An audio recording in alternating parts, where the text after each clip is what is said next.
Hello everyone, I am Vishali. कैसे हैं आप लोग? जर्नी से गुजर रहे हो ना, journey of preparing for our GATE 2025। तो इसके लिए हमें बहुत ज़्यादा मोटिवेटेड रहना पड़ता है, ठीक है। लेकिन कभी कभी ऐसे दिन भी आते हैं, क्योंकि टाइम बहुत ज़्यादा है, 2 महीने हैं, 3 महीने हैं, जब आप फॉर्म भरते हैं उससे पहले से आप प्रिपेयर करते हैं। So sometime we feel depressed, sometime we feel demotivated. तो ऐसा क्या होता है, और अगर ऐसा हमें लगता है तो हम इसके लिए क्या कर सकते हैं? मेरी एक स्टूडेंट है जो मेरी लाइव क्लासेस ज्वाइन कर रही थी।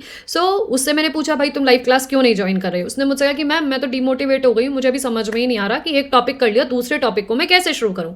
मैंने कहा क्यों भाई, जब पहला कर लिया तो दूसरा भी हो जाएगा। तो उसने मुझसे कहा कि मैम जब मैं गेट 2025 की प्रिपरेशन करी तो मेरी स्ट्रेटेजी तो ठीक थी, लेकिन मैंने जब सेकंड टॉपिक उठाया तो मुझसे क्वेश्चन सॉल्व नहीं हुए। जब हमसे क्वेश्चन सॉल्व नहीं हुए तो obviously we get demotivated through the journey of solving this question, through the journey of understanding the concept. तो वहां पे ऐसा क्या होता है? तो सबसे पहले हमें ये याद रखना चाहिए, हाउ डू स्टूडेंट थिंक, कि आप लोग क्या सोच के चलते हो। आप लोग को ये लगता है कि हम कोई भी, देखिए जब हम ना बीएससी करते हैं, एमएससी करते हैं या बीटेक करते हैं, तो वो एक यूनिवर्सिटी का प्रोसेस है, that is the university process, जिसमें आपको 1 साल का टाइम मिलता है। आप लोग थोड़े थोड़े दिन में उन क्वेश्चंस को प्रिपेयर करते हैं और एग्जाम से पहले बहुत अच्छे से तैयार होगी, you can give and get the good marks. लेकिन जब हम कॉम्पिटिशन की बात करते हैं तो सिलेबस इज वास्ट, सिलेबस बहुत वास्ट है। उसके बाद the level of difficulty of question is very high, ये हमें पता होना चाहिए, ठीक है। और तीसरी बात कि जब तक हम उसकी प्रैक्टिस अपने यूनिवर्सिटी लेवल की तरह करेंगे ना, तो एग्जाम क्वालिफाई नहीं होंगे। इसके लिए एक डिफरेंट स्ट्रेटेजी, एक डिफरेंट प्लानिंग हमें रखनी होगी कंपटीशन, किसी भी कंपटीशन को, XYZ किसी भी कंपटीशन को क्वालिफाई करने के लिए।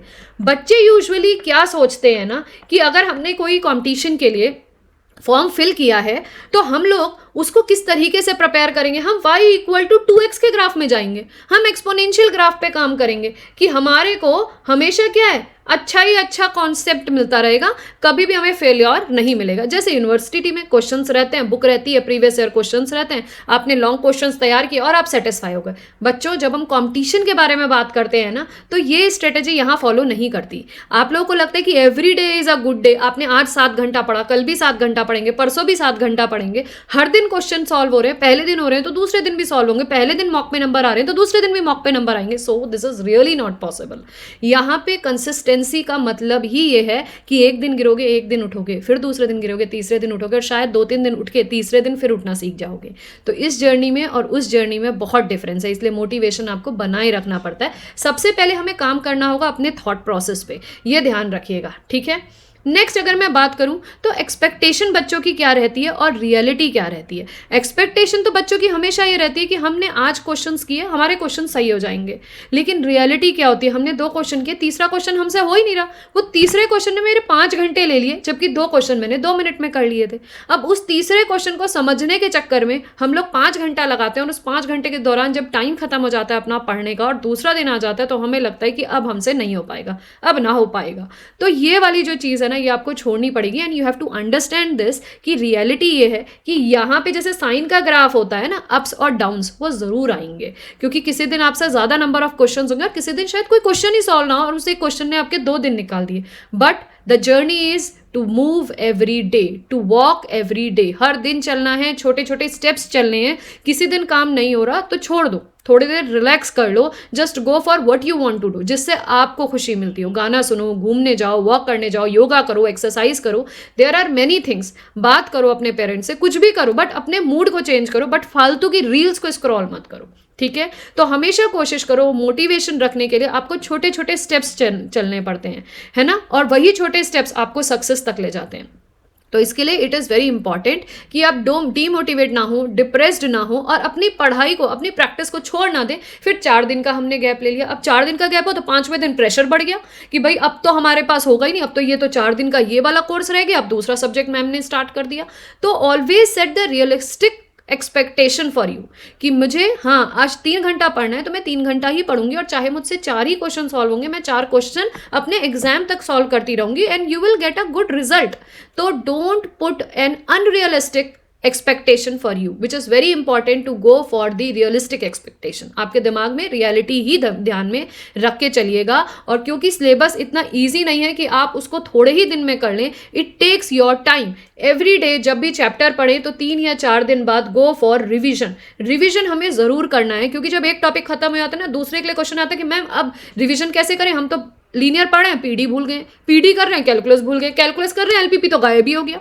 तो भाई this always need your revision. अगर लीनियर प्रोग्रामिंग प्रॉब्लम आपने कर ली है, कैलकुलस आप कर रहे हैं, तो 2 दिन कैलकुलस के चैप्टर करिए, तीसरे दिन लीनियर प्रोग्रामिंग का पूरा रिवीजन करिए, एक दिन उसके पीवाईक्यूज का रिवीजन करिए, और ये प्रोसेस आपको हर दिन हर सब्जेक्ट के लिए फॉलो करना होगा। इसीलिए कहते हैं कि गोल्स ऐसे सेट करिए जिनको आप फुलफिल करना चाहें या आप कर पाए। दूसरे के गोल्स सुनकर आप उनको फुलफिल नहीं कर सकते, वही आपकी डिप्रेशन और डीमोटिवेशन का कारण बनता है। Moving to the next step, is that possible to be active 24/7 और द एफर्ट्स बिकम अनफ्रूटफुल।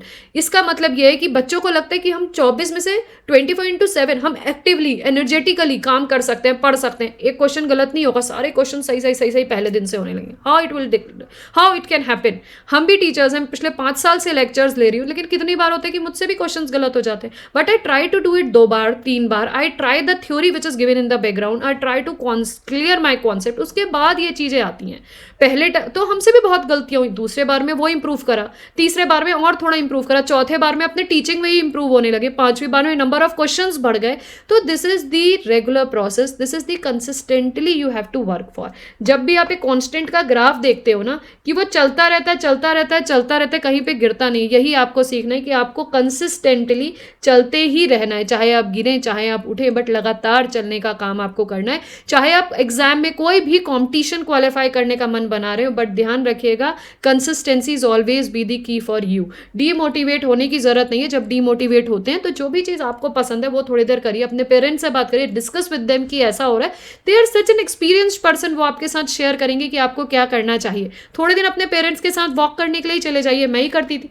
जब एग्जाम के दिनों में बहुत ज्यादा दिमाग में प्रेशर हो जाता था, समझ में नहीं आता था क्या करना है, गो विथ माई मदर, उनके साथ घूमने के लिए चली जाती थी। तो this way you can release your negative energy, by this way you will not get demotivated for the long time. आपको अच्छी बातें, अच्छे सेंटेंसेस ही सुनने को मिलेंगे। मूविंग टू द नेक्स्ट, आज मैं आपके साथ एक स्टोरी डिस्कस करती हूँ, तो बचपन में सभी बच्चों ने सुनी होती है, रैबिट एंड टॉर्टॉइस की स्टोरी। वो चीज़ बहुत ज़रूरी है कि आप दोबारा अपनी लाइफ पे लेकर आए। रैबिट हमेशा क्या सोचता था, इस तरीके से भागता रहता था ना, भाग भाग के, और हमेशा टॉर्टॉइस पे हंसता था कि इसको तो मैं हरा के रख दूंगा, ये तो कुछ कर नहीं पाएगा। लेकिन क्या हुआ, जब वो इतनी सी एनर्जी अपनी उसने यूज करी बहुत एफिशिएंटली, तो उसको लगा कि now it is a time to take the rest, क्योंकि टॉर्टॉइस तो कहीं यहीं तक पहुंचा होगा। ये जो रेस्ट का टाइम हमने लिया, तो ये टाइम हमारा डीमोटिवेशन का टाइम था, और फिर हम फिर चालू हो गए। अब लगा फिर जल्दी से काम कर लो, फिर साइकिल चला लो, और फिर हम डीमोटिवेट हो गए। तो रैबिट ने भी तो यही करा। रैबिट तो सुपर मोटिवेटेड था, उल्टा वो थोड़ा काम करता फिर रेस्ट करता, थोड़ा काम करता फिर रेस्ट करता। लेकिन जो टॉर्टॉइस था उसने नहीं देखा होगा, उसके मन में भी तो आया होगा ना रैबिट को देख के कि ये इतनी तेज भाग पा रहा है, बट भगवान ने तो मुझे बनाया ही ऐसा है कि मैं इतनी तेज नहीं चल सकता। लेकिन उसने एक चीज ठान रखी थी कि उसे लगातार चलते रहना है, कभी हल्के ही कभी तेज, कभी हल्के कभी तेज, बट लगातार चलते चलते उसने क्या किया, उसने स्पीड अपनी ऐसी मेंटेन करी कि ही कॉन्कर द रनिंग रेस, वो जीत गया और रैबिट वहीं पे सोता रह गया।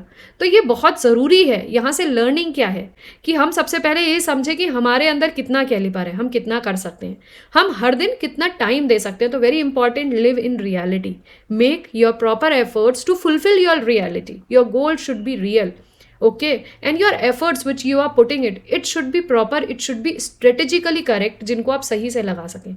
तो ज़रूरी ये है कि लगातार चलिए, लगातार पढ़िए, एक दिन 2 क्वेश्चन करिए, एक दिन 5 क्वेश्चन करिए, but every day question solve करिए, एवरी डे नया सब्जेक्ट जो भी आप पढ़ रहे हैं उसकी प्रैक्टिस करिए, जो पढ़ चुके हैं उसका रिविजन करिए। बस कहानी सिर्फ इतनी है कि आपको लगातार चलते रहना है, रुकना नहीं है। कभी रुकने का मन करे तो अपने पेरेंट्स के पास जाके ज़रूर बात करिएगा, वो आपको इसका सोल्यूशन ज़रूर देंगे। चाहे तो अच्छे गाने सुनिए, भजन सुनिए, मोटिवेटेड रहिए, लेकिन डिप्रेस्ड या डीमोटिवेशन अपने आसपास भी मत आने दीजिए। सक्सेस आपको जरूर मिलेगी। इसी के साथ इस वीडियो को फिनिश करते हैं। Till then, goodbye, take care and thanks for watching this.